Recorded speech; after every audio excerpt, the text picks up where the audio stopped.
Welcome to our Mental Wellness during COVID-19 interview. I'm Karen Katz with the Wisconsin Office of Children's Mental Health. Our office focuses on supporting Wisconsin's children in achieving their optimal social and emotional well-being. In this time of safe at home and social distancing, we want to know how the pandemic is affecting the work of our collective impact partners and what their thoughts are on how children's mental health may be affected long-term. In this interview, we're talking with Collective Impact partner Charlene Mouille. Charlene is Executive Director of United Way, Wisconsin. And Charlene, thank you so much for being with us. Welcome. Thank you. Let's start by you telling us about your role at United Way of Wisconsin and what excites you about your work. Sure.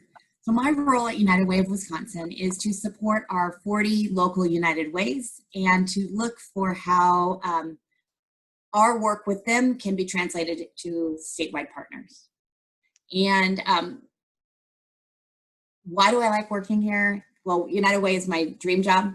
It is the place where we can see not more than just philanthropy working, but how everybody works together, comes together on small and large things to make the world a better place.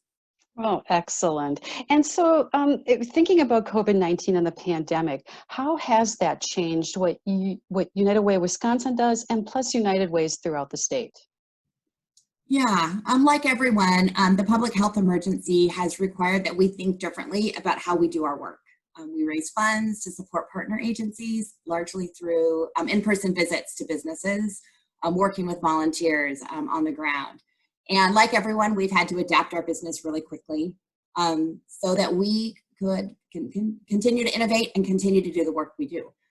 In addition, through 211, we've seen that people have more than ever needed to call and just get connected to different services in their community. And whether they're calling because they're just worried or they're trying to get their bearings on what's new and what's happening with COVID-19, we're trying to respond to that every day.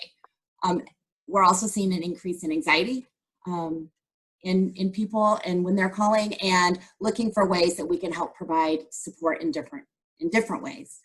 So one of the things that we're looking to do is to set up an outreach program where we can couple people's increased or continued need to volunteer, but being unable to do that in the same way that they had done previously, and a growing sense that people just want human connection and they want to know that somebody cares. And so we're looking to combine that need from volunteers to give back and what we know are people that could use those calls, as well as looking for partners to help provide that support to those that are maybe in their recovery and not able to attend meetings in person like they have in the past, or others that just need more emotional support. So we're hoping this outreach program will be a new way to work. That program sounds very exciting, and I know that. I look forward to following how it goes.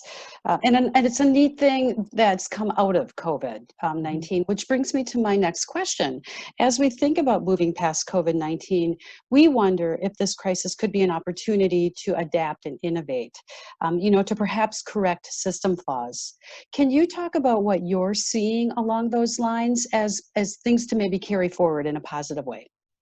Sure. We're seeing that people are quickly adapting, as you said. And because the situation evolved so quickly and in such a way that nobody knew what to expect, people really had to think outside of their normal way of doing business. And so we have seen people coming together or organizations coming together that may have existed together in a community, childcare and feeding, for example, and needing to work with each other in a more collaborative way to be able to not build new systems, but work with existing systems to get help to people as quickly as possible.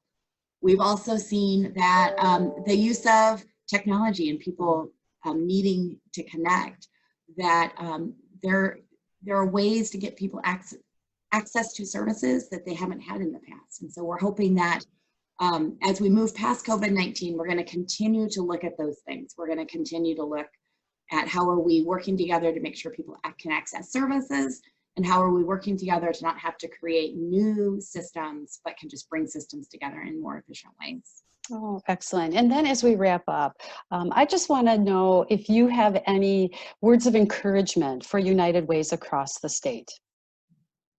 Stay the course. Keep doing what you do really well.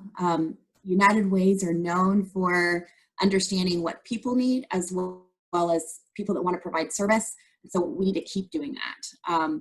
We know that we may not know what tomorrow brings, but we know that by working together, working with our communities, we're going to be able to make sure people can get the services that they need and continue to make more available and accessible, particularly to kids. Oh, excellent. And that is a great way to wrap up here, understanding that we are the Office of Children's Mental Health and concerned about children and mental health and wellness for children. So thank you, Charlene, for taking time from your day to speak with us. And for all of those who are listening, we wish you to be well and safe.